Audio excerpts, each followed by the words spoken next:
Assalamualaikum warahmatullahi wabarakatuh.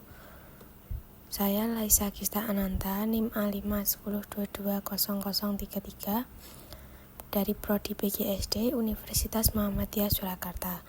Di sini saya akan menjelaskan materi tentang pencegahan bullying. Yang pertama adalah pengertian bullying.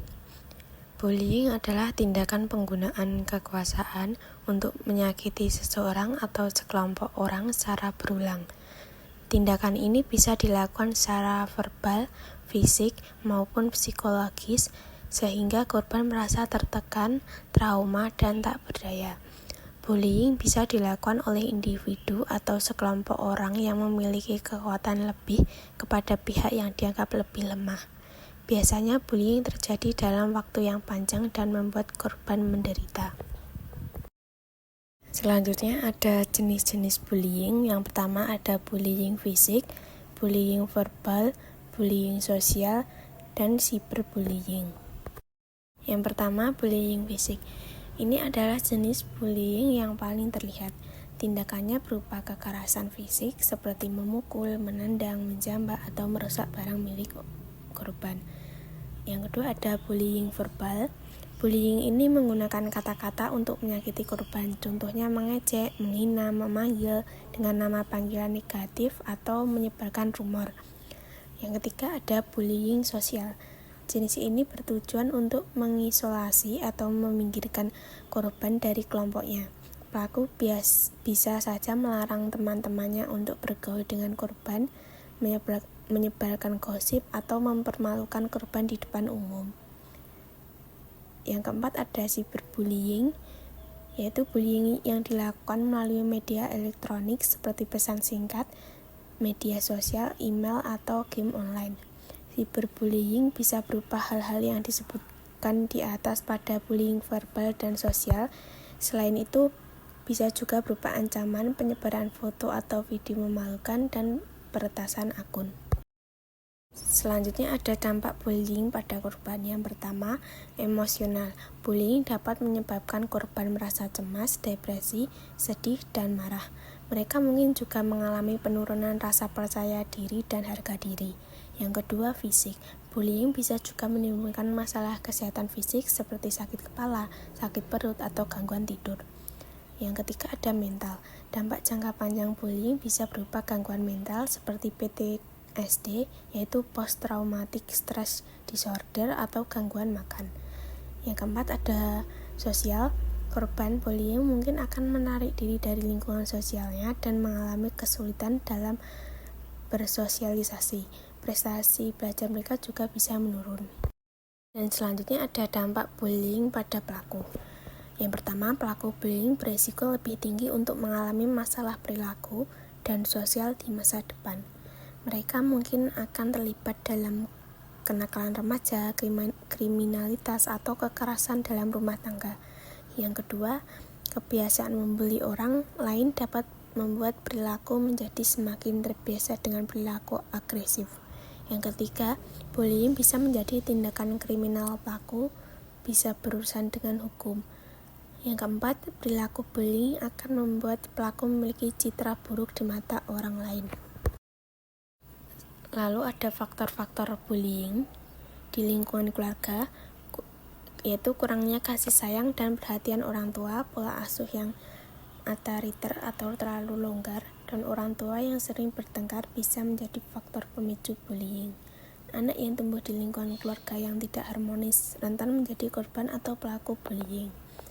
Di lingkungan sekolah, yaitu kurangnya pengawasan dari guru, budaya kekerasan di sekolah, dan sikap toleransi terhadap bullying bisa membuat bullying semakin merajalela.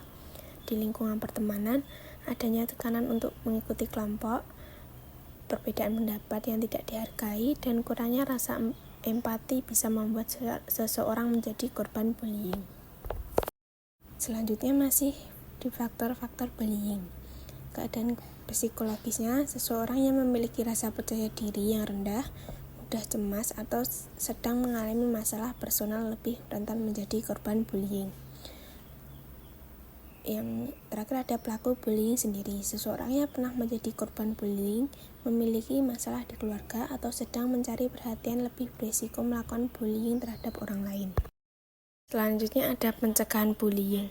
Pencegahan bullying ada beberapa yang mempengaruhi. Yang pertama di lingkungan keluarga, yaitu jalin komunikasi yang baik. Orang tua perlu membangun komunikasi yang terbuka dan hangat dengan anak.